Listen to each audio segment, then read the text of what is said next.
গুৰেশ্বৰত ভুৱা পৰীক্ষাৰ প্ৰমাণপত্ৰ দিয়াৰ অভিযোগত আটক অধ্যক্ষক 2016 চনতে বহুকেইজন শিক্ষাৰ্থীৰ পৰা 7,000 টকাকৈ লৈ সংস্কৃত টোলৰ পৰীক্ষাৰ ভুৱা প্ৰমাণপত্ৰ দিয়াৰ অভিযোগত আটক তামুলপুৰ জিলাৰ মহৰীপাৰা একালব্য বিদ্যা মন্দিৰৰ অধ্যক্ষ ৰমেন কলিতা। নিশা ৰমেন কলিতাক গুৰেশ্বৰ আৰক্ষীয়ে আটক কৰাৰ পিছতে সাংবাদিকে ভিডিঅ' সংগ্ৰহ কৰিব যোৱাত বাধা প্ৰদান কৰে ৰমেন কলিতাৰ আত্মীয়ই। কিছুদিন আগতে গুৰেশ্বৰৰ প্ৰতিভাৱান যুৱক ৰাগবী খেলুৱৈ অংকুৰ শৰণীয়াক অসম আৰক্ষীৰ কামাণ্ডোৰ পৰীক্ষা দিব যোৱাত সংস্কৃত টোলৰ পৰীক্ষাৰ প্ৰমাণপত্ৰখন ভুৱা হিচাপে প্ৰমাণিত হৈছিল। লগে লগে আৰক্ষীয়ে অংকুৰ শৰণীয়াক আটক কৰি জেললৈ প্ৰেৰণ কৰাত ঘটনাটি পোহৰলৈ আহিল। অংকুৰ শৰণীয়াৰ পৰিয়ালৰ অভিযোগ মতে 2016 চনতে তামুলপুৰ জিলাৰ মহৰীপাৰা একালব্য বিদ্যা মন্দিৰৰ অধ্যক্ষ ৰমেন কলিতাই বহুকেইজন শিক্ষাৰ্থীৰ পৰা 7,000কৈ টকা লৈ সংস্কৃত টোলৰ পৰীক্ষাৰ প্ৰমাণপত্ৰ দিছিল। সেই পৰীক্ষাৰ ভিত্তিতে অংকুৰ শৰণীয়াই 13/12/2024 তাৰিখে বৰবৰীত হোৱা অসম আৰক্ষীৰ কামাণ্ডোত ইণ্টাৰভিউ দিবলৈ গৈছিল। তাত গৈ সংস্কৃত টোলৰ পৰীক্ষাৰ প্ৰমাণপত্ৰখন ভুৱা বুলি প্ৰমাণিত হোৱাত জেললৈ যাবলগীয়া হ'ল।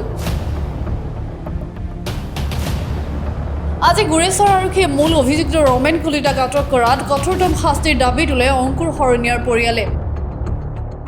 পৰিয়ালৰ অভিযোগ 7,000 টকাৰ লোভত অংকুৰ শৰণীয়াক ভুৱা পৰীক্ষাৰ প্ৰমাণপত্ৰ দি প্ৰতিভাৱান যুৱকজনৰ জীৱন ধ্বংস কৰিলে।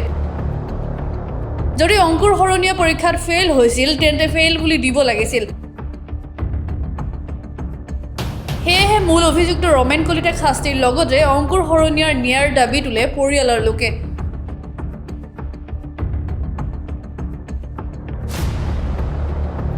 আমাৰ অংকুৰ শৰণীয়া নামৰ মোৰ ভাগিন ল'ৰা হয়। সেই ভাগিন ল'ৰাজন মানে যোৱা 4 তাৰিখৰ ৰাতি পুলিচে আমাৰ গুৰেশ্বৰ থানাৰ পৰা পুলিচে ধৰি লৈ যায়। পুলিচে ধৰি লৈ যোৱাত মানে আমি হতবাক হ'লোঁ যে কিয় পুলিচে ধৰি লৈ গ'ল, কিয় ধৰিলে। তাৰপিছত সিহঁতে ক'লে আমি একো ক'ব নোৱাৰোঁ, এইটো বৰবৰী থানাৰ কেছ হয়, সিহঁতে কেছ ফাইল কৰিছে, আমাক ধৰিব দিছে, আমি ধৰি দিছোঁ, আৰু ইয়াতে একো কথা নহ'ব, তহঁতে বৰবৰী থানাত যাব লাগিব। এতিয়া বৰবৰী থানাৰ পৰা গাড়ী আহি আছে, তাৰপিছত তাতে গৈ তাতে সোধা পোছা কৰিব, তাতে গম পাব। তাৰপিছত আমাক তাৰ পৰা গুৰেশ্বৰ থানাৰ পৰা পঠাই দিলে। তাৰপিছত অংকুৰ শৰণীয়াক মাতিলে, মাতাৰ পিছত তাক সুধিলে। তাৰপিছত সুধি ক'লে যে তোৰ ডকুমেণ্ট ভুৱা হয়।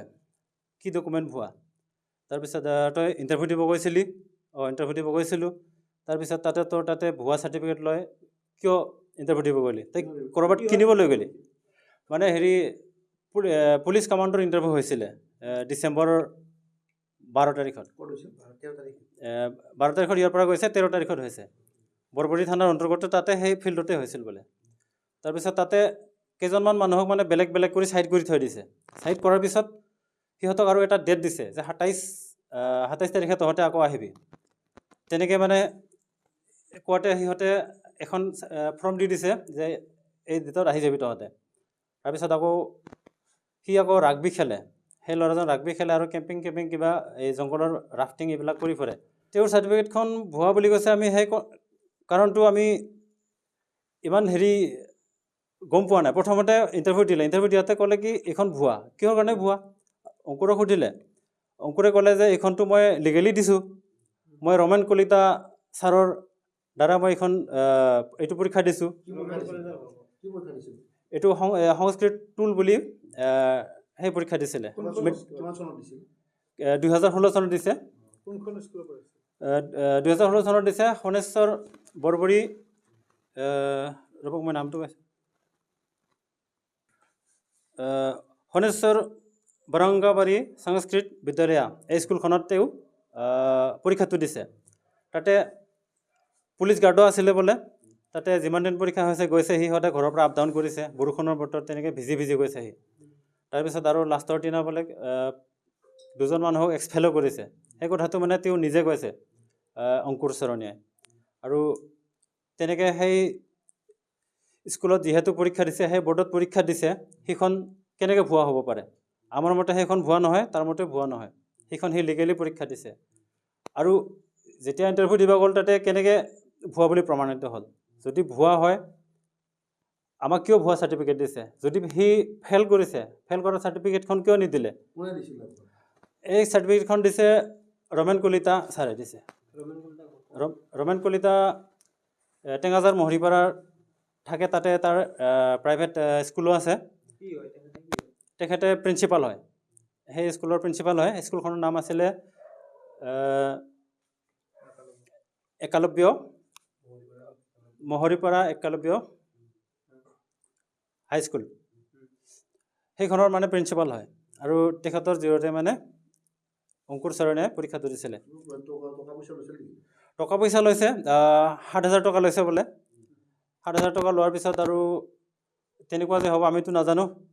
আৰু আমাক যিটো পৰীক্ষা দিছে সেই পৰীক্ষাটো মানে লিগেলি হ'ব লাগে, আৰু তেনেকুৱা ভুৱা চাৰ্টিফিকেট দিব নালাগে কাকো। আৰু যদি ভুৱা হয় কিয় দিছে। আজি ৰমেন কলিতাক আটক কৰিছে, খুব ভাল লাগিছে, কিন্তু তেখেতক অধিক শাস্তি দিয়ক, আৰু কঠোৰৰ পৰা কঠোৰ শাস্তি দিয়ক, আৰু আমাৰ অংকুৰ চৰণীয়া নিৰ্দোষী হয়, তেখেতক ন্যায় দিয়ক, মই এই ক'ব বিচাৰোঁ।